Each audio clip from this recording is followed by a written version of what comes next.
ഇന്നെന്തായാലും നമുക്ക് അടിപൊളിയായിട്ടൊരു വഴുതനങ്ങ തോരൻ കൊടുക്കാം. അതിനുവേണ്ടി ഒരു 3-4 വഴുതനങ്ങ നമ്മൾ എടുത്തിട്ടുണ്ട്. അതിൻ്റെ കൂടെ ചേർക്കാനായിട്ട് ഒരു സവാള, 2-3 പച്ചമുളക്, ഒരു തണ്ട് കറിവേപ്പില ഇത്ര എടുത്തിട്ടുണ്ട്. ഇനി നമുക്ക് വഴുതനങ്ങ ചെറുതായിട്ട് അങ്ങോട്ട് കട്ട് ചെയ്ത് കൊടുക്കാം. അതുപോലെ വഴുതനങ്ങയൊക്കെ നമ്മൾ ചെറിയ ചെറിയ പീസാക്കി എടുത്തിട്ടുണ്ട്. അതുപോലെ തന്നെ സവാളയും ചെറുതായിട്ട് കട്ട് ചെയ്തിട്ടുണ്ട്. പിന്നെ പച്ചമുളക്, കറിവേപ്പില എല്ലാം എടുത്തിട്ടുണ്ട്. ഇനി നമുക്കിതിലേക്ക് ആവശ്യത്തിന് തേങ്ങയൊക്കെ അങ്ങോട്ട് ചേർത്ത് അടിപൊളിയായിട്ട് നമുക്ക് ഒരു ചെറിയ തോരൻ അങ്ങോട്ട് റെഡിയാക്കാം. വേറെ ചട്ടിയെല്ലാം വെച്ച് ചട്ടി നല്ലപോലെ ചൂടായിട്ടുണ്ട്. അതിലേക്ക് നമുക്ക് 1 സ്പൂൺ കടുകെണ്ണ അങ്ങോട്ട് ഒഴിച്ചു കൊടുക്കാം. കടുകെണ്ണയ്ക്കകത്താണ് നമ്മൾ തോരൻ അങ്ങോട്ട് കൊടുക്കുന്നത്. ഒരു എണ്ണയൊക്കെ ഒന്ന് ചൂടായി വന്നിട്ടുണ്ട്. അതിലേക്ക് നമുക്ക് അല്പം കടുക് കൊണ്ടിട്ട് പൊട്ടിക്കാം.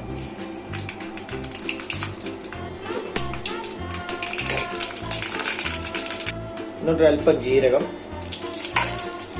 എന്നിട്ട് ഇനി നമുക്ക് നമ്മുടെ വഴുതനങ്ങ അങ്ങോട്ട് ചേർത്ത് കൊടുക്കാം.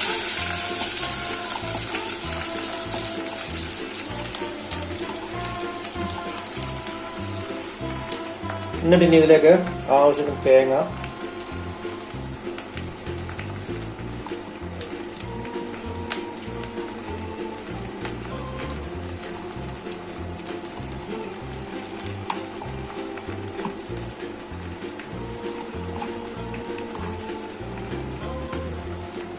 അല്പം മഞ്ഞൾപ്പൊടി, ആവശ്യത്തിന് ഉപ്പ്, ഇത്രയും കൂടെ ചേർത്തിട്ട് ഇളക്കി കൊടുക്കാം.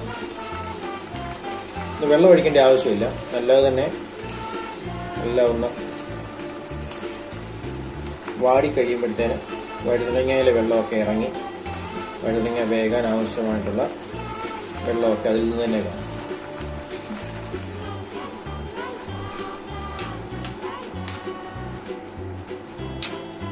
ഇളക്കി കൊടുത്തപ്പോഴത്തേനെ ഉണ്ടല്ലേ വഴുതനങ്ങ എല്ലാം ഒന്ന് ഒതുങ്ങിയിട്ടുണ്ട്. ഇനി നമുക്കിത് അടച്ചു വെച്ച് ഒരു 5 മിനിറ്റ് ചെറിയ തീയിലങ്ങോട്ട് കുക്ക് ചെയ്യണം. അപ്പോഴത്തേന് വഴുതനങ്ങയൊക്കെ ഒന്ന് വാടി വരുമ്പോഴത്തേന് എല്ലാം ഒന്ന് ഒതുങ്ങി അതിൽ നിന്നുള്ള വെള്ളമൊക്കെ ഇറങ്ങി നമുക്ക് വഴുതനങ്ങ വേകാനുള്ള വെള്ളം അതിൽ നിന്ന് തന്നെ ഇങ്ങോട്ട് കിട്ടും.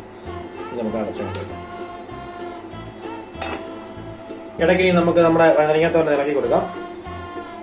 ആദ്യമൊക്കെ കയറിയിട്ടുണ്ട്.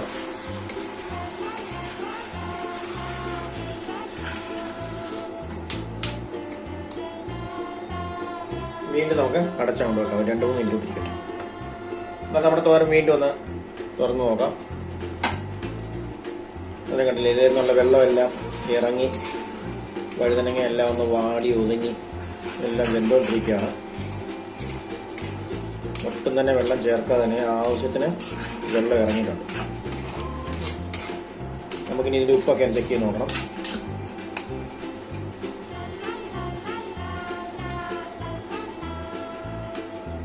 ഉപ്പൊക്കെ പരുവത്തിന് തന്നെയുണ്ട്.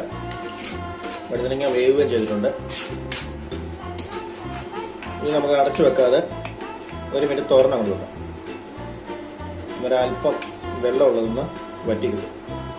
എന്നാലും നമ്മുടെ വഴുതനങ്ങ തോരനൊക്കെ ഇവിടെ റെഡി ആയിട്ടുണ്ട്. വളരെ എളുപ്പത്തിൽ ഉണ്ടാക്കാൻ പറ്റിയ നല്ല ടേസ്റ്റുള്ളൊരു തോരനാണ്. ഇഷ്ടപ്പെടുന്നവർക്ക് അന്നേരം വഴുതനങ്ങയൊക്കെ ഇഷ്ടമുള്ളവരൊക്കെ ഈ രീതിയിൽ അങ്ങോട്ട് ഉണ്ടാക്കിയെടുക്കുക. ഇത് വഴുതനങ്ങ കട്ട് ചെയ്യുന്ന താമസമേ ഉള്ളൂ. ഉണ്ടാക്കിയെടുക്കാൻ വളരെ എളുപ്പമാണ്. 5 മിനിറ്റ് കൊണ്ട് വഴുതനങ്ങ തോരൻ നമുക്ക് റെഡിയാക്കി എടുക്കാൻ പറ്റും. നല്ല ടേസ്റ്റ്, ചോറിലൂടെ കഴിക്കാൻ നല്ല അടിപൊളിയാണ്.